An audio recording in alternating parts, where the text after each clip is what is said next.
Hello, it is I. Now let's be honest here, racing cars nowadays in motorsport, despite being seriously impressive, are pretty boring. I mean, all Formula 1 cars are powered by hybrid engines, they all practically look the same. DTM cars look like deformed road cars, Formula E cars exist. However, in the past it was completely different. I mean, there was a 1400 brake horsepower Formula 1 car in 1986, a NASCAR so fast that it was banned, and even a race car that was powered by a jet engine. It was all a bit mad. So here are 10 of the craziest race cars ever seen in motorsport history. Now before getting into this video, let's hit 4,000 likes if you'd like to see me work on some real life car content on the channel. Trust me, it will be amazing. And seeing as over half of you guys watching have not subscribed, consider subscribing, seeing as we're trying to hit 200k by summer this year. Thank you very much, and now let's get into number 1. The Peugeot 205 Proto. The year is 1984. Peugeot just released their high performance variant of the 205 hatchback called the 205 GTI, and it was a game changer. So Peugeot decided to make a higher performance variant of the 205 to be entered into the Group B Rally Championship. They called it the 205 T16. It came with a mid-mounted turbocharged 1.8 litre engine, sending 350 brake horsepower to all 4 wheels, proving the 205 to be a recipe for success in Group B and the World Rally Championship. However, one rally enthusiast didn't think the 1.8 gave the 205 enough oomph, so he decided to swap it out for a 3-rotor 20B that produced around 450 brake horsepower and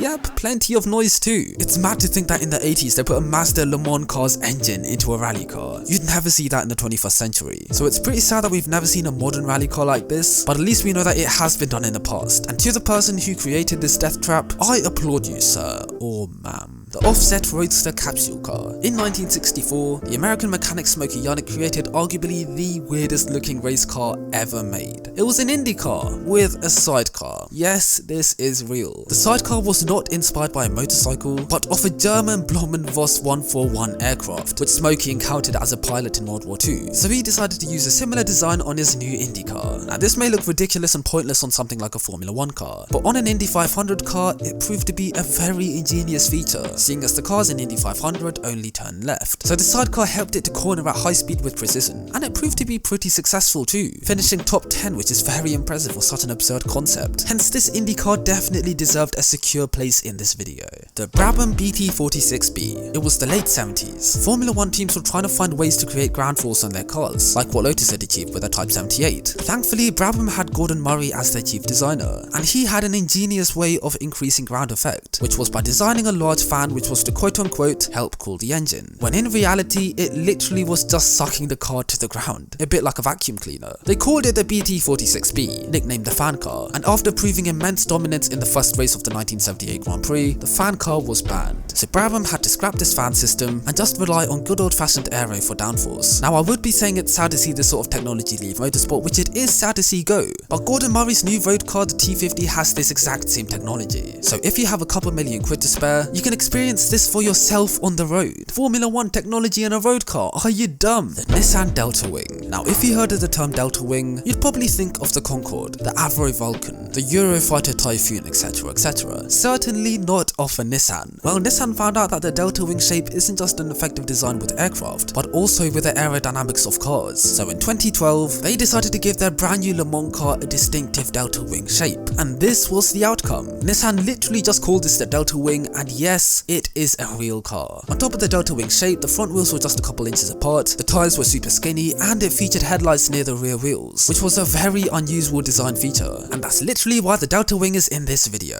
It doesn't have a crazy engine or technology ahead of its time, it's just a weird looking car. Very Marmite, you either love it or hate it. I mean, I love the uniqueness of this car, but it's a little bit ugly. The Formula Drift Corolla. Toyota are very synonymous for having their cars be modified into drift missiles. I mean, they've made cars like the AE86, the Chaser, GT86, Cressida, the Supra, all front-engine rear-wheel drive platforms, ideal for being converted into drift cars. However, these are all either coupes or sedans. Nobody's ever made a hatchback drift car until 2017, where Frederick Asbor decided that he was bored of his Scion TC FD car, so he swapped it for a Toyota Corolla. Nope, not an AE86, this thing. A front-wheel drive 5-door hatchback with an engine smaller than a Coca-Cola bottle. Yep. The car of course had a big disadvantage compared to all the other cars like Silvias, Mustangs and even a Viper, so of course the Corolla was heavily modified to compete with the other cars. And this is where things get a little bit crazy. The original engine was replaced by a 2.7 litre turbocharged 4-cylinder with nitrous injection, pushing upwards of 1000 brake horsepower and 1152 Newton meters of torque. The interior underwent a pretty drastic transformation too, and of course it had a rear-wheel drive conversion, and despite the car having a very short wheelbase, it was actually surprisingly competitive. Honestly, I'm not into Formula Drift at all, but cars like these really make me want to get into the sport. The variation of cars here is incredible. I mean, there's an electric Camaro drift car and a twin supercharged V12 Ferrari 599, like what? It's mental. You gotta give props to the people who build these legendary cars. The Tyrrell P34. It was the mid-70s, and the Formula 1 team Tyrrell were looking for extra downforce and front-end grip with their new car that they planned to race in 1976. However, they didn't want to improve their front aero or get a bigger wing.